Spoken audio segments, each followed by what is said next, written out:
Vamos começar esse programinha relembrando do Arqueiro Verde do 952. Galera, eu sei que muita gente do outro lado não tá afim de relembrar dessa iniciativa. Inclusive, tá? Deixa eu reafirmar uma crítica minha. A curadoria dessa coleção da Panini, né? Os grandes heróis DC 952, ela não tá legal. Gente, tem Superman do Jorge Pérez. Quadrinho que o próprio Jorge Pérez falou que não fez parte de um período legal da vida dele. Tem, sei lá, Detective Comics. É meio que parece que a Panini tá falando assim, ó, você quer viver os 952? Então a gente vai republicar tudo que é bom e tudo que é ruim ao mesmo tempo. Eu acho que vamos parar e pensar, né? O mais legal seria publicar exatamente os quadrinhos, né, mais interessantes da iniciativa. Mas enfim, o importante é que essa semana então tá saindo Máquina Mortífera. Eu tenho aqui o mesmo conteúdo que a Panini tem nesse encadernado, eu tenho aqui em capa dura. Vocês sabem que essa coleção da Panini é em capa cartão. E, gente, isso é muito bom. É até uma fase curta, né? São 3 encadernados para fechar tudo. Junta André Sorrentino e Jeff Lemire. Até uma dupla que depois, né, acaba se consagrando. Os caras vão fazer Gideon Falls, Velho Logan, Coringa. E até o André Sorrentino, ao que tudo indica, começar a usar inteligência artificial e os caras pararem de trabalhar junto. Tá? Sorrentino, eu te amava. Galera, vamos lá. O que eu tenho para dizer sobre essa coleção? Primeiro, forte recomendação. Aqui o Oliver Queen, ele vai passar por ele basicamente perde, faz tempo que eu li, mas ele basicamente perde tudo que tu pode imaginar na vida e vai parar na ilha de novo. E o interessante aqui é que o Lemire cria todo um background, toda uma mitologia nova pro Arqueiro Verde. Mas assim, tá, beleza, a história é legal, o Oliver Queen ele enfrenta o Komodo, que é um outro cara que também é arqueiro, mas o que realmente impressiona aqui são os desenhos do André Sorrentino com as cores do Marcelo Maiolo. Gente, é um absurdo, é um gibi que ele te dá essa, né, ele é muito dinâmico, as diagramações são muito malucas, aí do nada tem um quadro colorido e um preto e branco na sequência, ou um plano detalhe específico em algum objeto. Gente, é impressionante, assim, é muito, muito legal. A curiosidade é que na mesma época que saía esse Gavião Arqueiro, que saía esse Arqueiro Verde, também era publicado pela Marvel o Gavião Arqueiro do Matt Fraction com Davi Arra. Ou seja, nós tínhamos 2 quadrinhos sobre arqueiros disputando para ver quem acertava o alvo. E aí o alvo seria o coração do leitor. Gente, essa fase é legal, né? Não tem muito como comparar com a outra, que é muito mais legal, mas lê as duas que são muito, muito boas. Como eu falei, são 3 encadernados e talvez você ache meio estranho, né? Porque o primeiro volume tem da edição número 17 até a número 24. Por quê? Porque, na prática, esse Arqueiro Verde ele não é o início dos 952. Teve uma fase mais ou menos ali no começo, que meio que ninguém gostou, e aí a DC trouxe essa nova equipe criativa, né? Então, Jeff Lemire e André Sorrentino, e o resto é história. Lembrando que a tradução aqui é do meu querido amigo Mário Luiz Barroso. Tá, peraí. Antes da gente falar sobre o próximo quadrinho, gente, dá uma olhada nisso. Olha que coisa linda. Sim, nós organizamos um calendário do Black Friday da Amazon. Lembra que aqui na descrição do vídeo tem cobertura do Black Friday da Panini, do Mercado Livre, da Mitos, da própria Amazon, lógico. Então entra aí. Dia 11, tá? Como vocês devem ter visto no calendário. A Amazon promete cupons o dia todo e surpresas e ofertas exclusivas. Faz assim, fica coisa de 2 dias, que seja 2, 3 dias no grupo, tu vai ver que tu não vai sair porque é muito legal. Não é aquele grupo que fica te enchendo o saco o tempo todo com um monte de promoção inútil. Não, é a nata das promos de quadrinhos com uma curadoria de alguém que lê. Veja só, é isso. Vamos falar agora sobre um quadrinho que ele já tinha saído pela Panini no encadernado em 2014, agora está sendo republicado e na época eu ignorei. Porque, gente, Dr. Octopus, sabe assim, beleza, ele é um vilão legal do Homem-Aranha, mas não tô afim de ler um gibi do Dr. Octopus. Pois é, aparentemente é legal, os desenhos são interessantes, é um gibi mais sombrio. Detalhe que agora ele sai com o nome Homem-Aranha e Dr. Octopus, Origem, mas, gente, não, só colocaram o Homem-Aranha ali pro gibi vender, não sei se isso foi estratégia da Marvel, estratégia da Panini, mas não tem nada de Homem-Aranha, né? É realmente o ano 1 do Dr. Octopus, né? A gente vai ver o Otto Octavio se transformando no que a gente sabe que ele é. O roteiro é do Zeb Wells, os desenhos do Cary Andrews, eu sei que são 2 referências meio complicadas aí pro fã do Homem-Aranha, mas tem as cores do José Villarrubra, que desse cara eu acho que ninguém reclama. Encadernadinho de 120 páginas, sai em capa dura de novo e a tradução é do Fernando Betacchini. Vamos falar então sobre Entropia Tropical. quadrinho nacional, projeto que está no Catarse. E, galera, você sabe que já tem um tempo que a gente quer falar mais sobre projetos de quadrinho brasileiro aqui no Lançamento da Semana, só que muitos deles, como vocês devem saber, eles estão no Catarse e aí fica meio difícil de saber a data exata que eles estão sendo lançados. Então a gente pensou, pô, por que não então falar do projeto quando ele está no Catarse? Inclusive esse quadrinho que a gente vai comentar tá com o link aqui na descrição do vídeo, você pode apoiar o Entropia Tropical. E galera, também é importante dizer o seguinte, tá? Nesse canal e nesse programa, enfim, no Dois Quadrinhos, a gente tem critério, né? A gente não vai, beleza, vamos falar de um quadrinho porque é nacional, a gente tem que valorizar o nacional. Não. A gente vai falar de projetos que são bacanas, que a gente recomenda. Ó, para ter uma ideia, aqui o roteiro é do Gabriel Arraes, o cara que escreveu Necromorphos, né, já saiu na gringa. Tem Servants of Sound também, que eu já comentei bastante aqui no canal. Roses and Guns, né, que ganhou o troféu HQ Mix. E os desenhos aqui são de um veterano, o André Freitas, que inclusive já ganhou o prêmio Jabuti em 2021 por conta do META, Departamento de Crimes Metalinguísticos. Pois então, aqui na história a gente vê uma cidade brasileira que sofre uma grande enchente e o pessoal fazendo o que pode lá para sobreviver.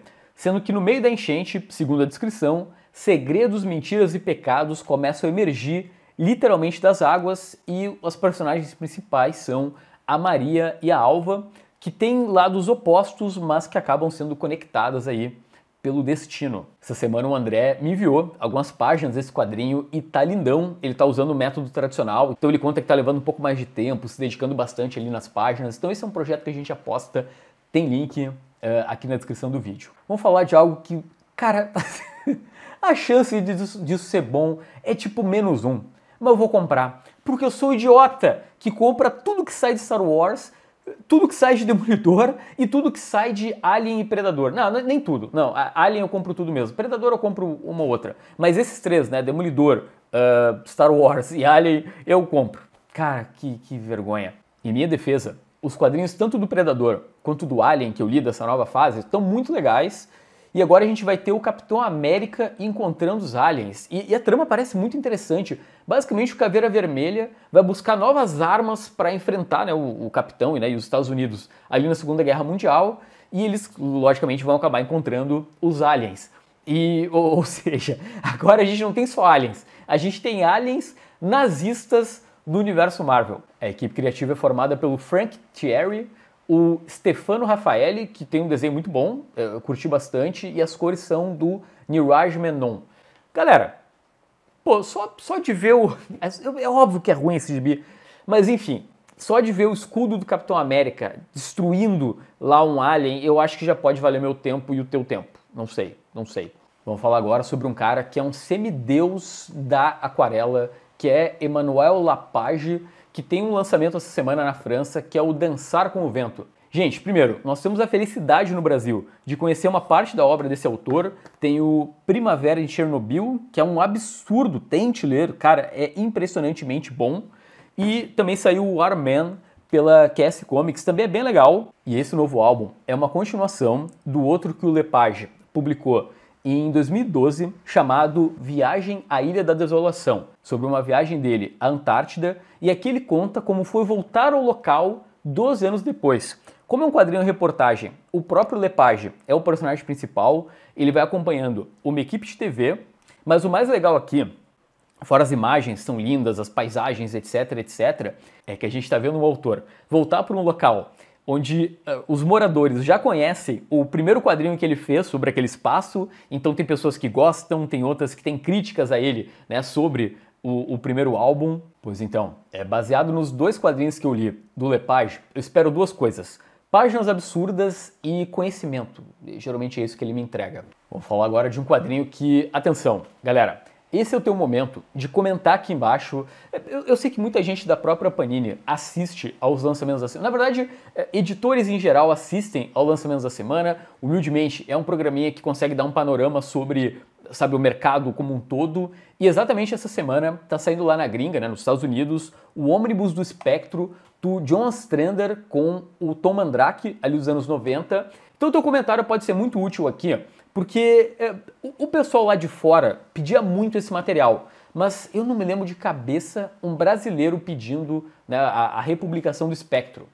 que na verdade mal foi publicado aqui no Brasil. Vamos lá, para quem não conhece, esse personagem é a Ira de Deus. Ele é um agente do ser divino que às vezes chamam de Deus, às vezes chamam de a presença, mas o importante é que o espectro vem julgar as pessoas na Terra, né? Então ele vai chegar num criminoso, né? Alguém que fez algo muito errado e vai lá trazer a justiça divina. É um personagem que nasceu ali nos anos 40, ele foi co-criado pelo Jerry Siegel, um dos criadores do Superman, e teve algumas fases famosas, né? Tipo Neil Adams ali nos anos 60, apareceu muito como coadjuvante da DC nos anos 80, e nos anos 90, então, né, a gente chega nesse encadernado, teve uma fase toda escrita pelo John Ostrander, que talvez vocês conheçam por conta do Esquadrão Suicida, e, curiosamente, ele é um ex-estudante de teologia, veja só. Então aqui o Ostrander vai colocar o espectro em casos que vão desafiar a moral humana. Então, tipo, sei lá, pensa numa mulher que matou o marido, que era um abusador.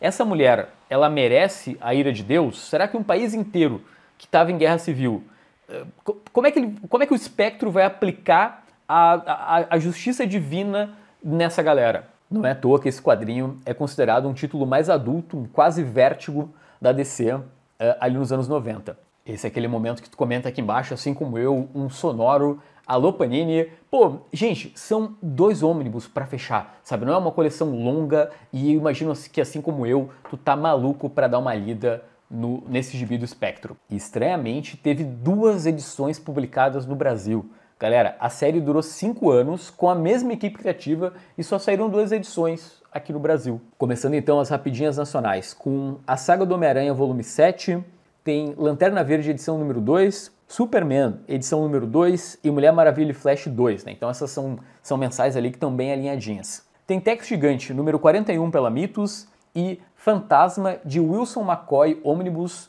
volume 4. Galera, pela Devir tem um mangá que eu tô achando maravilhoso, eu leio assim que sai cada edição, que é o Sala de Aula Deriva, do Mestre Casou o Mês. Agora a gente parte já para as rapidinhas gringas, tem Mickey por Peter David, baseado no videogame Epic Mickey, que agora tá ganhando uma edição de luxo lá na gringa. Vocês sabem que essa semana teve o 5 de novembro e, pro desespero do Alan Moore, a DC lembrou dessa data e agora tá saindo V de Vingança em formato de bolso. Olha aí, tem mais um volume da Hilda, aquela série infantil do Luke Pearson, que é muito legal, tá? Teve até adaptação para Netflix e é um pecado que parou de sair no Brasil. Agora a gente vai para uma sequência de lançamentos franceses, começando com uma série que sim, também está saindo no Brasil, que é o Sapiens, está no 4º volume nesse momento.